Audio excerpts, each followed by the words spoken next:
Vida e morte.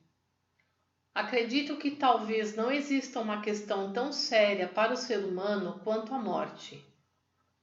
Por essa razão, não haveria alegria maior se fosse possível um esclarecimento real e não fantasioso a respeito da morte e da vida após a morte. A fim de esclarecer e conscientizar as pessoas em geral, desejo apresentar o resultado dos meus estudos sobre os fenômenos espirituais. Com relação ao tema vida após a morte, existem nos Estados Unidos e na Europa muitos pesquisadores de parapsicologia, tais como Sir Oliver Joseph Lodge, Maurice Maeterlinck e Dr. J. S. M. Ward, que são autoridades no assunto e que publicaram obras notáveis. No Japão, temos o Asaburo Asano, um dedicado pesquisador que publicou vários livros sobre o assunto, mas que faleceu há alguns anos. Como eu tive certo contato com ele, senti muito a sua morte. Ao referir-me às questões espirituais, gostaria de deixar bem claro que, na medida do possível, irei me basear apenas na minha experiência. Agirei dessa forma para garantir a exatidão do que digo, pois a compreensão de questões relacionadas aos espíritos, por esses serem invisíveis, é difícil e, facilmente, pode-se cair em dogmatismos. Conforme disse anteriormente, o espírito, ao se desprender do corpo que deixou de ser útil, retorna ao mundo espiritual e passa a viver como habitante daquele mundo. Descreverei inicialmente como se processa o instante da morte observado do mundo espiritual. Por ocasião da morte, ou seja, no momento em que o espírito se desprende do corpo físico, geralmente ele o faz pela testa, pela região umbilical ou pela ponta dos dedos do pé. Qual é o motivo dessa distinção? O espírito puro sai pela testa, o de pureza mediana pela região umbilical e o impuro pela ponta dos dedos dos pés. Isso se deve ao princípio da correspondência. O espírito puro é aquele que praticou o bem enquanto vivia, somou virtudes e tornou-se purificado. O impuro acumulou muitos pecados e impurezas durante a vida, e o mediano situa-se entre os tipos mencionados. O caso que se segue é descrito nas anotações de uma enfermeira que teve a visão espiritual do momento da morte de uma pessoa. Sua descrição é tão perfeita que resolvi apresentar aqui como ilustração. Trata-se de um exemplo ocorrido no Ocidente, porém, tanto lá como no Japão, existem pessoas que conseguem ver espíritos. Não guardei os pormenores, mas como me lembro das partes mais importantes, vou tentar reproduzi-las. Certa vez, fitando um doente no momento da morte, notei que de sua testa subia algo branco, uma espécie de névoa, que espalhando-se lentamente pelo espaço, tornou-se uma massa disforme, semelhante a uma nuvem ou fumaça. Pouco a pouco, entretanto, começou a tomar a forma humana. Minutos depois, apresentou-se exatamente com as mesmas características físicas da pessoa em vida. De pé no espaço, olhava atentamente seu corpo inerte, junto do qual os familiares choravam. Parecia que desejava mostrar-lhes sua presença, mas talvez por perceber que estava em dimensão diferente desistiu. Permanecendo ali por mais alguns instantes, voltou-se suavemente em direção à janela e foi-se embora. A descrição acima retrata muito bem o momento da morte. O budismo refere-se à morte como a expressão ir para nascer. Observando a partir do mundo espiritual, trata-se de nascer naquele mundo. Existe ainda a expressão antes de nascer, que diz respeito ao período antes da morte. O espírito vive no mundo espiritual durante poucos ou até centenas de anos e depois nasce novamente no mundo material. Desse modo, o ser humano, alternando a vida e a morte, nasce inúmeras vezes. Creio que a expressão transmigração das almas, Hine Tensho, e o termo reencarnação usados pelos budistas dizem respeito a isso. Qual a relação entre o mundo espiritual e o ser humano? Enquanto vive no mundo material, no cumprimento das tarefas designadas por Deus, independentemente de ter ou não consciência disso, o ser humano terá impurezas acumuladas em seu corpo espiritual. Outro sim, no que se refere ao corpo material, chega um momento em que, por doença, velhice ou outro motivo, o ser humano encontra dificuldade para cumprir os desígnios de Deus.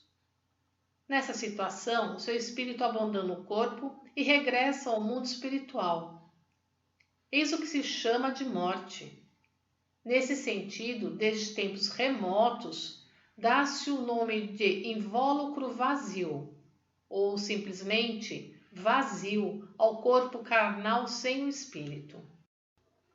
No momento em que o espírito entra no mundo espiritual, inicia-se, na maioria deles, o processo de purificação das impurezas. A quantidade destas, logicamente, determinam a vida espiritual em uma posição mais elevada ou mais baixa, e o tempo de purificação mais curto ou mais longo. Os períodos mais curtos duram poucos anos, às vezes dezenas, e os mais prolongados centenas ou até milhares de anos. Os espíritos que alcançam certo grau de purificação reencarnam por desígnio de Deus. Este é o curso normal, porém, de acordo com a pessoa, há situações em que isso não ocorre. Por exemplo, aqueles que na ocasião da morte têm forte apego à vida, acabam reencarnando antes de terem sido suficientemente purificados no mundo espiritual. Eles terão um destino infeliz porque precisarão purificar uma considerável quantidade de pecados e impurezas da vida anterior que ainda lhes restam.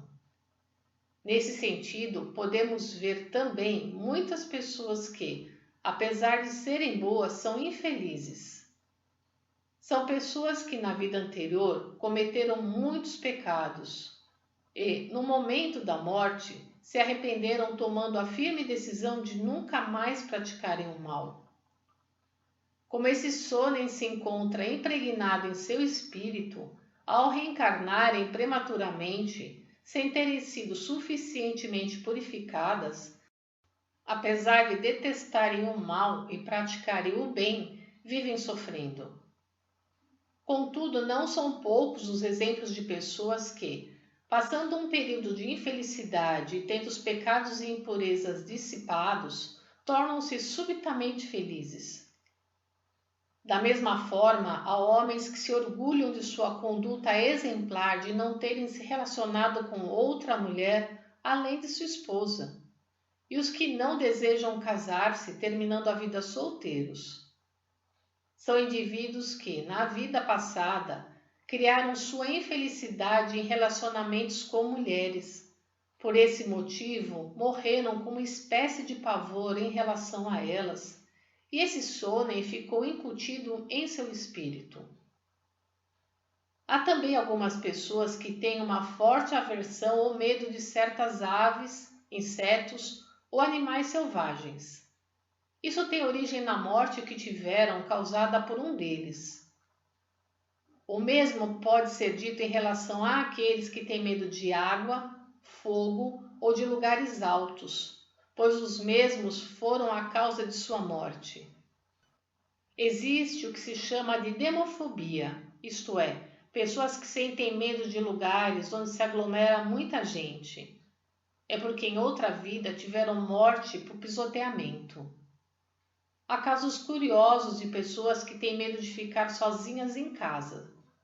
Ministrei de orelha a uma pessoa assim. Ela não conseguia permanecer em casa quando todos saíam, por sentir-se solitária e aterrorizada. Nessas ocasiões, sempre ia para a rua e ficava esperando alguém chegar.